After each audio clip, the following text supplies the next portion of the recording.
سورۃ الاعراف کا آغاز ہے اور یہ 8ویں پارے کا 8واں رکوع ہے۔ سورہ اعراف مکی سورت ہے۔ ہجرت سے پہلے اس کا نزول ہوا۔ قرآن پاک کی ترتیب کے اعتبار سے اس کا نمبر 7 ہے اور قرآن پاک کے نازل ہونے کے اعتبار سے اس کا نمبر 39 ہے۔ اس میں 206 آیات ہیں اور 24 رکوع ہیں۔ 3325 کلمات ہیں اور 14010 حروف ہیں۔ ایک روایت میں یہ ہے کہ یہ سورت یوں تو پوری مکی ہے، مگر 5 آیتیں اس کی مدنی ہیں، جن میں سے پہلی آیت وَاسْأَلْهُمْ عَنِ الْقَرْيَةِ الَّتِي ہے۔ سورہ اعراف کی آیت نمبر 163 163 سے لے کر جو 5 آیتیں ہیں، ان کے متعلق ایک روایت یہ ہے کہ یہ ہجرت کے بعد نازل ہوئیں۔ باقی پوری سورہ اعراف ہجرت سے پہلے نازل ہوئی اور یہ مکی ہے۔ اعراف جنت اور جہنم کے درمیان ایک مقام ہے۔ یہاں پر کچھ لوگ ہوں گے جن کا ذکر اس سورہ مبارکہ میں ہے، اسی مناسبت سے اس کا نام سورہ اعراف ہے۔ بسم اللہ الرحمن الرحیم، اللہ کے نام سے شروع جو بہت مہربان رحم والا۔ الف لام میم صاد۔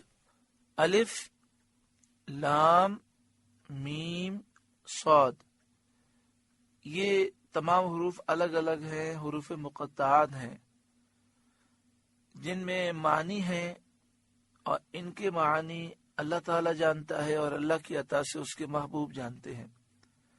یہ اللہ اور اس کے رسول صلی اللہ علیہ وآلہ وسلم کے درمیان راز ہے۔ کتاب انزل الیک، اے محبوب ایک کتاب آپ کی طرف اتاری گئی۔ فلا یکن فی صدرک حرج منہ، تو آپ کا جی اس سے نہ رکے، یہ خیال کر کے آپ پریشان نہ ہوں کہ شاید لوگ نہ مانیں اور اس کتاب سے وہ اعراض کریں گے اور اسے جھٹلائیں گے۔ لِتُنذِرَ بِهِ وَذِكْرَى لِلْمُؤْمِنِينَ، اس لیے کہ آپ اس سے ڈر سنائیں اور مسلمانوں کو نصیحت کریں۔ تو یہ کتاب اس لیے ہے کہ آپ سب کو ڈر سنائیں اور مسلمانوں کو نصیحت کریں۔ مسلمان یہ کتاب پڑھتے جائیں گے، سنتے جائیں گے، ان کے دل اور نرم ہوں گے اور ان کے ایمان اور مضبوط ہوں گے۔ اتبعوا ما انزل الیکم من ربکم، اے لوگوں اس پر چلو جو تمہاری طرف تمہارے رب کے پاس سے اترا، یعنی قرآن مجید فرقان حمید کی پیروی کرو جس میں ہدایت اور نور کا بیان ہے۔ حضرت زجاج نے فرمایا قرآن کا اتباع کرو اور اس چیز کا اتباع کرو جو نبی صلی اللہ علیہ وآلہ وسلم لائے، کیونکہ حضور کی حدیثیں یہ سب اللہ کا نازل کیا ہوا ہے۔ جیسا کہ قرآن پاک میں ارشاد ہے ما آتاکم الرسول فخذوہ وما نہاکم عنہ فانتہوا، جو کچھ رسول تمہارے پاس لائیں اسے اخذ کرو، اسے لو، جس سے منع فرمائیں اس سے باز رہو، جو رسول تمہیں دیں اسے لے لو۔ تو قرآن بھی اللہ کی طرف سے نازل ہوا اور سرکار جو فرماتے ہیں، جو احادیث طیبہ ہیں، وہ بھی اللہ تبارک و تعالی کے حکم سے فرماتے ہیں۔ اتبعوا ما انزل الیکم من ربکم، اے لوگوں اس پر چلو جو تمہاری طرف تمہارے رب کی طرف سے اترا۔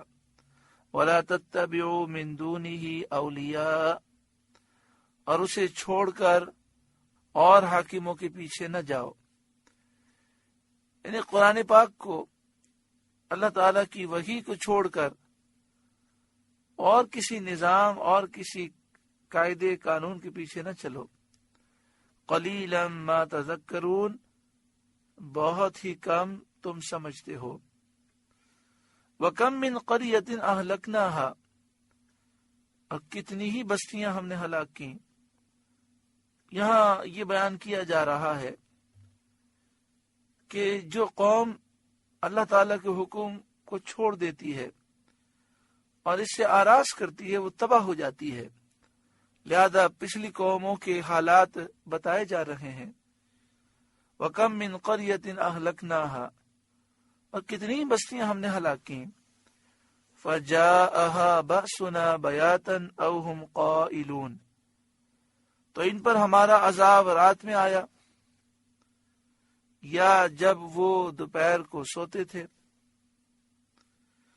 مطلب یہ کہ ہمارا عذاب ایسے وقت آیا جبکہ انہیں خیال بھی نہ تھا کہ عذاب آئے گا، یا تو رات کا وقت تھا وہ آرام کی نیند سوتے تھے، یا دن کا وقت تھا اور وہ آرام کر رہے تھے، وہ قیلولہ کر رکھے تھے اور وہ مصروف راحت تھے۔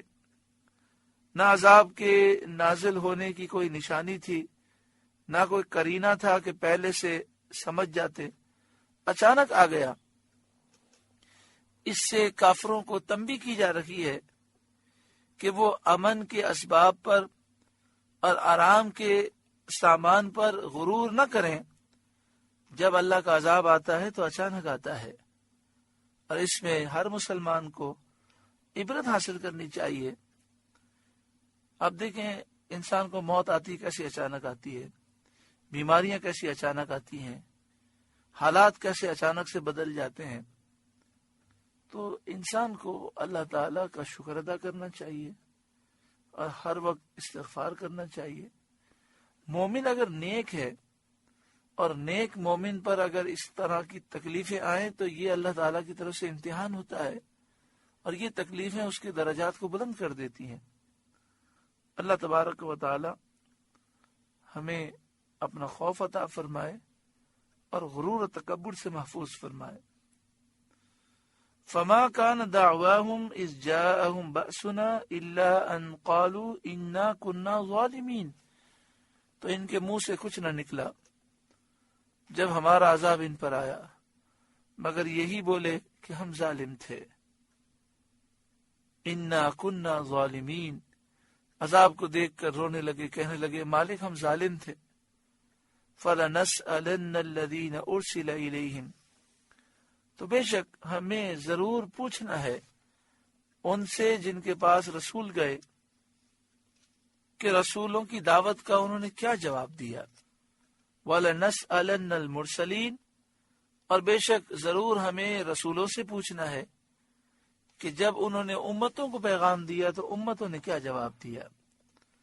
فَلَنَقُصَّنَّ عَلَيْهِمْ بِعِلْمٍ، تو ضرور ہم ان کو بتا دیں گے اپنے علم سے، رسولوں کو بھی اور ان کی امتوں کو بھی۔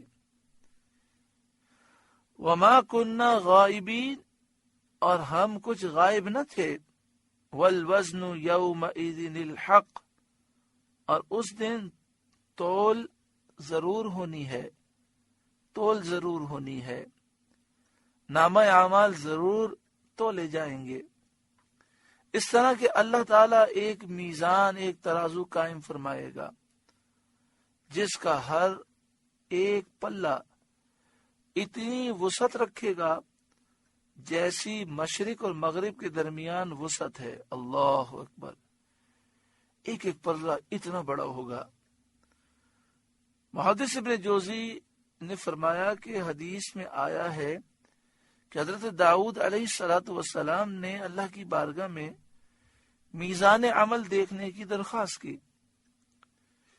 جب میزان عمل انہیں دکھایا گیا اور آپ نے اس کے پلوں کی وسعت دیکھی، نیکی کا پلہ اتنا بڑا، مشرق اور مغرب کی جیسے وسعت ہے اس طرح وسعت، تو عرض کیا یا رب کس کی طاقت ہے، کس کی نیکیاں اتنی ہوں گی کہ وہ اپنی نیکیوں سے اسے بھر سکے۔ ارشاد ہوا اے داؤد علیہ السلام، میں جب اپنے بندوں سے راضی ہوتا ہوں تو ایک کھجور سے اس کو بھر دیتا ہوں، یعنی تھوڑی نیکی بھی مقبول ہو جائے تو فضل الہی سے اتنی بڑھ جاتی ہے کہ میزان عمل کو بھر دیتی ہے۔ اس سے معلوم ہوا کہ نیکی تو کرنی چاہیے، ساتھ میں یہ بھی فکر کرنی چاہیے کہ وہ نیکی مقبول ہو جائے، ریاکاری دکھلاوے سے بچنا چاہیے، اور اللہ تعالیٰ سے دعا مانگنی چاہیے کہ اللہ تعالیٰ نیکی کو قبول فرمائے۔ فمن ثقلت موازینہ فاولئک هم المفلحون، تو جن کے پلے بھاری ہوئے وہی مراد کو پہنچے، جن کی نیکیاں زیادہ ہوئیں وہی مراد کو پہنچے۔ کبھی کبھی بظاہر چھوٹی سی نیکی ہوتی ہے لیکن وہ نیکی جنت میں لے جاتی ہے۔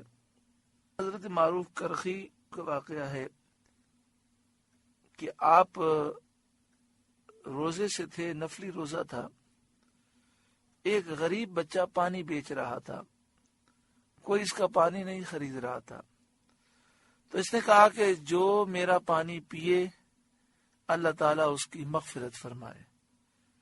تو حضرت معروف کرخی دوڑ کر گئے اور کہا مجھے پانی دو، انہوں نے پانی پیا اور پانی پی کر اسے پیسے دیے۔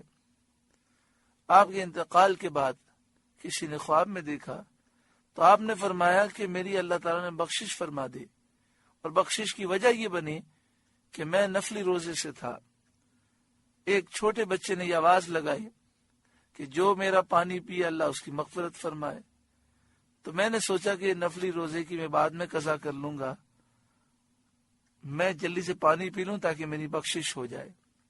کس قدر عاجزی انکساری تھی۔ تو آپ کہتے ہیں میں نے اس کا پانی پیا اور اسے پیسے دیے، اس کا دل خوش ہو گیا، اللہ تعالیٰ نے مجھے بخش دیا۔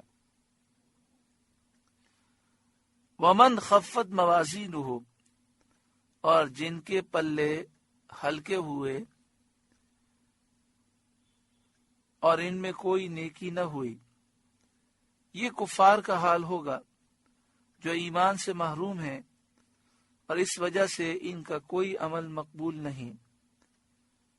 فَأُولَئِكَ الَّذِينَ خَسِرُوا أَنفُسَهُمْ بِمَا كَانُوا بِآيَاتِنَا يَظْلِمُونَ، تو وہی ہیں جنہوں نے اپنی جان نقصان میں ڈالی ان زیادتیوں کا بدلہ جو ہماری آیتوں پر کرتے تھے، کہ ہماری آیتوں کو چھوڑتے تھے، جھٹلاتے تھے اور اطاعت سے منہ موڑتے تھے، اس کا بدلہ یہ ہے کہ وہ جہنمی ہے۔ وَلَقَدْ مَكَّنَّاكُمْ فِي الْأَرْضِ، اور بے شک ہم نے تمہیں زمین میں جماؤ دیا، طاقت دی، وَجَعَلْنَا لَكُمْ فِيهَا مَعَائِشَ، اور تمہارے لیے اس میں زندگی کے اسباب بنائے اور اپنے فضل سے تمہیں راحتیں دیں، باوجود اس کے تم قلیلا ما تشکرون، بہت ہی کم شکر کرتے ہو۔ اللہ تعالیٰ نے تمہیں زندگی کا اسباب دیے، سواریاں عطا فرمائی، مکانات عطا فرمائے، بال بچے دیے، رشتہ دار دیے، زمین میں طاقتیں دیں، عہدہ منصب عزتیں عطا فرمائی، کتنی نعمتیں دیں، لیکن تم بہت کم شکر کرتے ہو۔ صدر الافاضل مولانا نعیم الدین مراد آبادی علیہ رحمہ لکھتے ہیں، شکر کی حقیقت نعمت کا تصور اور اس کا اظہار ہے۔ یعنی شکر کس کو کہتے ہیں؟ آدمی نعمت کو نعمت سمجھے اور اس کا اظہار کرے، یعنی وہ خوش ہو دل سے کہ میرے رب نے تو مجھے بہت دیا، اللہ کا شکر ہے۔ اور ناشکری کسے کہتے ہیں؟ تو آپ فرماتے ہیں نعمت کو بھول جانا اور اس کو چھپانا، نعمت کو بھول جانا اور اسے چھپانا، یہ ناشکری ہے۔ اللہ تبارک و تعالی ہر ایک کو ناشکری سے محفوظ فرمائے۔ عجیب سوچ ہے، کروڑوں پتی آدمی ہوتے ہیں، لکھ پتی ہوتے ہیں، ہزاروں روپے کما رہے ہوتے ہیں، اچھے سے اچھا کھا رہے ہوتے ہیں، آپ ان سے پوچھے ماشاءاللہ کاروبار کیسا چل رہا ہے؟ ہاں یار دال روٹی چل رہی ہے، بس گزارا ہو رہا ہے۔ ارے آپ اللہ تعالیٰ اتنا دے رہا ہے اور آپ اس انداز سے ذکر کر رہے ہیں۔ ہم نے تو ایسے ایسے لوگوں کو دیکھا کہ کپڑے پھٹے ہوئے ہیں، سارا دن مزدوری کر رہے ہیں، ان سے پوچھے کیا حال ہے، بڑے خوش ہو کر کہتے ہیں الحمدللہ، بڑا کرم ہے، رب نے بڑا نوازا ہوا ہے، بڑی رب کی مہربانیاں ہیں، اور یہاں اللہ تعالیٰ نے آپ کو اتنا دیا ہے اور آپ کہتے ہیں بس ٹھیک ہے، گزارا چل رہا ہے، دال روٹی چل رہی ہے. پھر کہتے ہیں ہم تو ہر حال میں اللہ کا شکر کرتے ہیں. ذرا ان سے کوئی پوچھے کہ آپ نے ہفتے میں دال روٹی کتنی دفعہ کھائی ہے؟ اتنی انواع و اقسام کی نعمتیں کھا رہے ہیں، لیکن انداز کیسا ہے؟ قلیلا ما تشکرون، بہت ہی کم تم شکر کرتے ہو، اور شکر نہ کرنے کی وجہ سے نعمتوں سے محروم ہو جاتے ہیں. لئن شکرتم لازیدنکم، اگر تم شکر کرو گے تو میں ضرور بضرور تمہاری نعمتوں میں اضافہ کروں گا. اللہ تعالیٰ فرماتا ہے. اللہ تعالیٰ عمل کی توفیق عطا فرمائے. سورہ آراف کا پہلا رکوع مکمل ہوا. اللہ تعالیٰ اس رکوع کی نصیحتوں پر عمل کی توفیق عطا فرمائے. خاص طور پر ہمیں بہت زیادہ شکر کرنے کی توفیق عطا فرمائے. کبھی بھی فارغ بیٹھے ہوں تو اللہ کی نعمتوں کو یاد کرتے جائیں اور کہتے جائیں یا اللہ تیرا شکر ہے تو نے یہ بھی دی، یا اللہ تیرا شکر ہے تو نے یہ بھی دی. حضرت شیخ سعدی رحمۃ اللہ تعالی علیہ، آپ مسجد سے باہر نکلے تو کوئی آپ کا جوتا چرا کے لے گیا. اب آپ بغیر جوتے کے جا رہے تھے، سب دیکھیں شیخ سعدی بغیر جوتے کے ہیں، تو آپ کو بڑی شرم آ رہی تھی. آپ کہہ رہے تھے میرے پاس جوتے ہی نہیں ہیں، جوتے تو چور لے گیا. تو آپ کی نظر پڑی ایک ایسے شخص پر جس کے دونوں پاؤں نہیں تھے. آپ نے کہا اللہ مجھے معاف فرما، میرے تو صرف جوتے گئے ہیں، اس کے تو دونوں پاؤں چلے گئے، تو مجھے تو شکر کرنا چاہیے. شکر کا ایک انداز یہ بھی ہوتا ہے کہ جب بھی ہم کسی شخص کو دیکھیں کہ جو نعمت ہمارے پاس ہے وہ نعمت اس کے پاس نہیں ہے، تو ہم اللہ کا شکر ادا کریں. اور شکر کے لیے یہ بھی ضروری ہے کہ ہم یہ عقیدہ رکھیں کہ جو نعمتیں ہمارے پاس ہیں اس میں ہمارا کوئی کمال نہیں ہے، محض محض محض اللہ کا فضل ہے، یہ اس کا کرم ہے، ہم اس کے قابل ہی نہیں ہیں، یہ ہمارے مالک کا فضل ہے. رحمت للعالمین صلی اللہ علیہ وسلم کے صدقے و طفیل اللہ نے فضل فرمایا. اللہ تعالی ہمارے گناہوں کو معاف فرمائے.